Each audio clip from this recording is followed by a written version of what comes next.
Hey, today is going to be just a little bit different.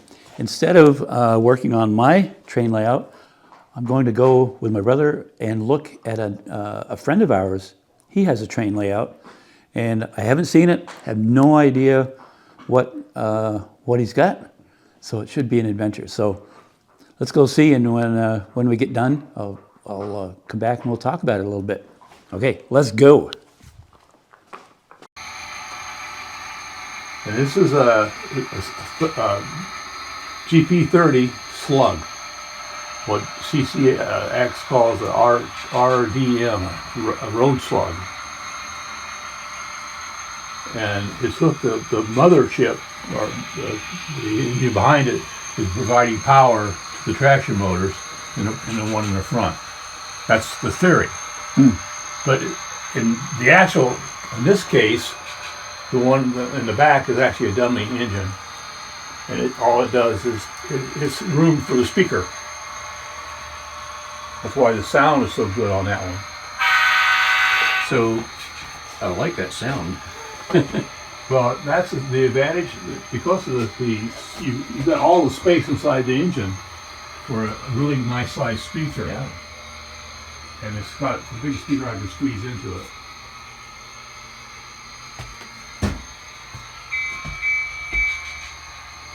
There's two different Cadies on there. Well, this engine, that's the one that the engine came with.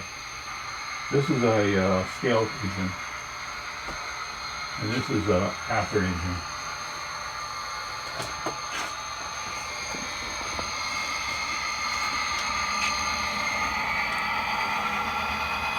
Whoa, high gear. I like that control that you have over it. The power packs that come with models like this, you can't control it like that.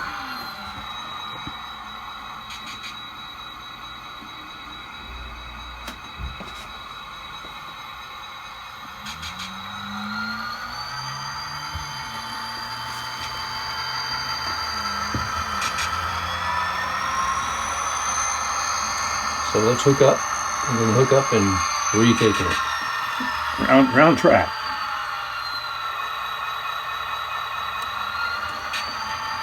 Nice.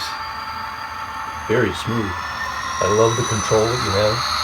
That's why I got my new power packs, so I can have better control over it. But not like this. That is really nice. I'll show you where the control actually is coming from. Track Magic. Is that to clean the rails? Yeah. Yeah. That's going over where the bridge starts. Now keep in mind, nothing ran on this track in a year. Wow. I have not ran a thing on this. So you haven't cleaned it? I haven't cleaned it.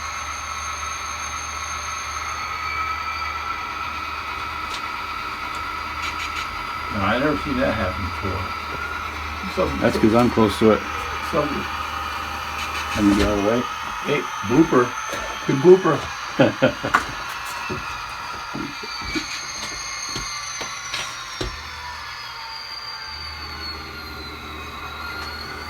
Got some dust on there or something? No. I think they want to. It jumped a little bit when it first hit Yeah, I saw on the that. track over there. Yeah. There we go.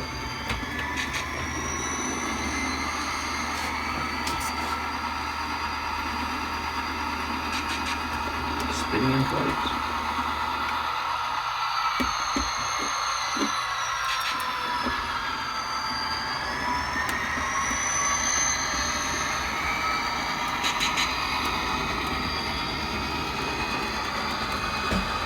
You got a dead forklift over there. Two of them. Focus is not.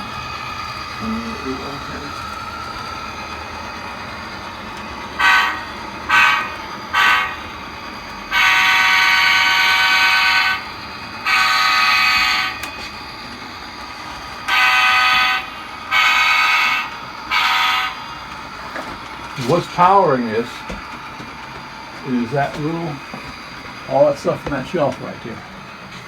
Here? Yeah, that's it right there. Huh. This is a computer right here, and this is Hey Siri. the actual computer. Long hood either that I see. Long hood. You mean like an RS3 or something like that? Oh no, you do that.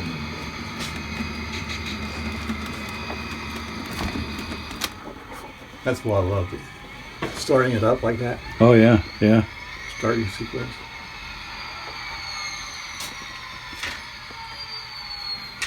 I need a short look here too. Yeah, all right, that goes, I'll show you this little setup right here. I can get it out there. Gotta get this off of the way. This is let's just shut him off.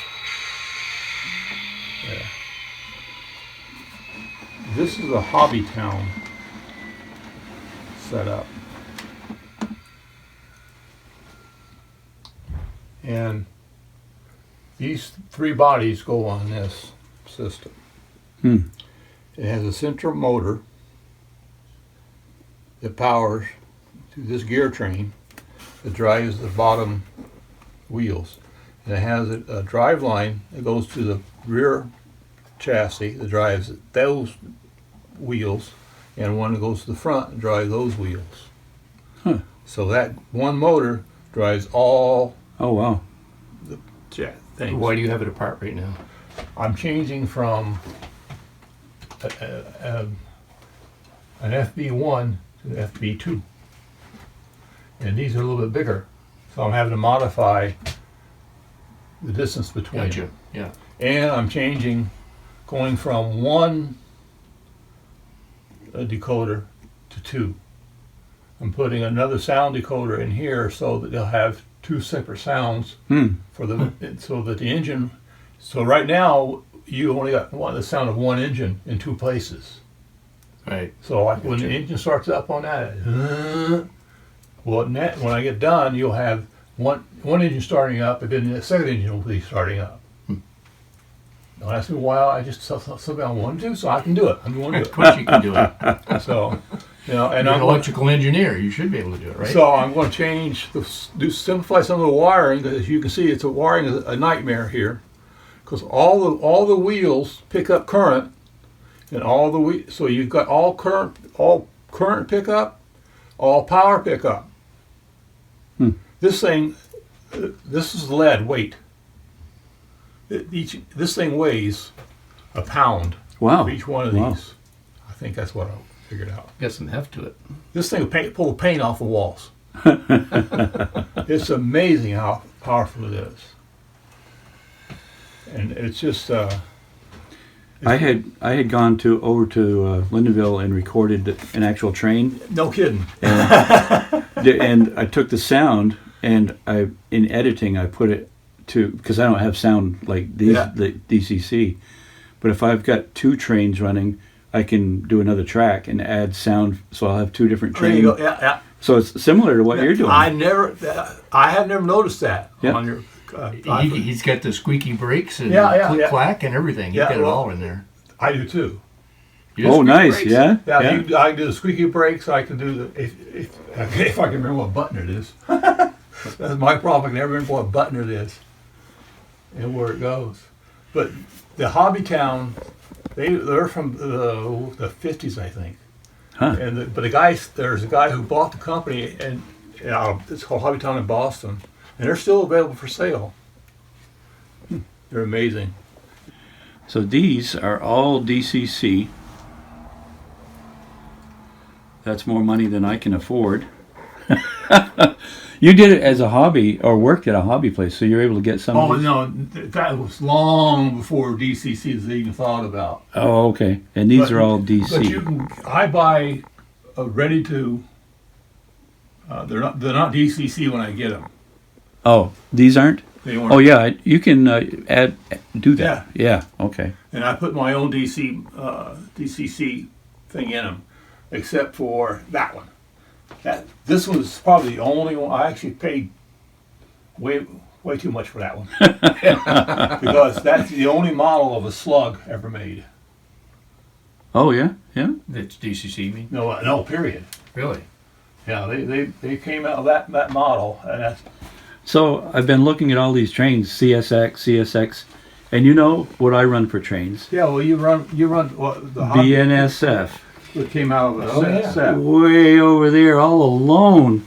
That's because my son gave me a 2 sets, and one set is exactly what you got. You got 3 sets, the Yep. same thing he gave me one of. Oh, cool. And that has been converted from. It's now DCC. Oh, it is, yeah. I put a converter in it. Just out of That's curiosity, what's the grade on that rail right there? I have no idea. You don't know, do you? Where you got your thing on you, Ken? I can do it. I got one of those. So what, for a layout, like mine is more, and Mike's, more scenery and buildings. Would this be considered a track? This is an engineer track. Okay, I engineer I track. do stuff. My trip is working on the engines. Yeah, yeah. I'm not into the scenery stuff. Right. I did that. I've done that. It's nice. I kind of enjoy watching you guys do your stuff. Especially I enjoy his, and I like watching you fumble around trying to do your shit. That's what I do. That's what I do best. No kidding. You fumble around quite well. By the way, the shelving you just built, your shelves are upside down. Yeah, they're not now. I did you? fixed it this morning. We were just talking about that. Yeah, because when you put that together, I said, I think those shelves are upside down. Yeah. And they go together much better if you put them together the They right side. sure do. Isn't that funny? There's a good blooper for you. So engineer's track, and on this whole track, I see one building. Yeah. Is that for Noticed that. for overnighters? No, that's because I want someplace to put it. Well, I've got I think this box right here is full of buildings. Oh yeah, yeah. And I got another box in another storage area that's full of buildings. Yeah. Wow. So we're back. That was an adventure. I had no idea what to expect. He said he hadn't been in his railroad room for over a year, and so it was just as it was. And he started up a train, and it just ran around the tracks, whereas mine would probably be all dusty, and I'd have to fool around with it. But I found it really interesting with my brother Mike there, and Lloyd, and myself. There's 3 different styles of model railroading.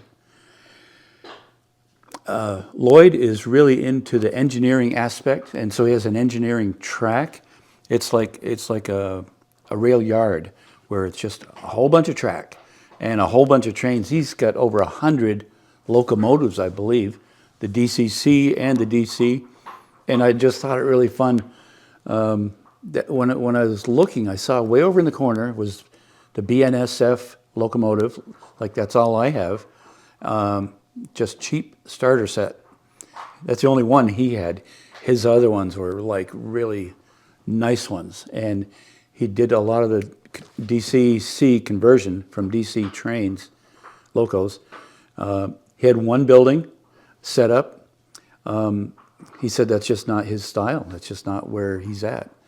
And Mike, he is a fine worker on his. He does really nice roads and layouts and waterfalls, a lot of detail.